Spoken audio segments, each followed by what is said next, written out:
He was clinging to debris in the floodwater when the rescue boat found him.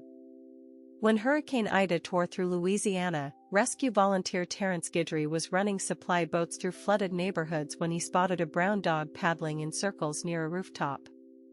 The dog, named Tide by shelter staff, had no tags, no chip, and no owner who ever came forward. Terrence fostered him through the recovery and kept waiting for a call that never came. Tide has been Terrence's dog for over 4 years. He still sleeps on the boat when summer comes.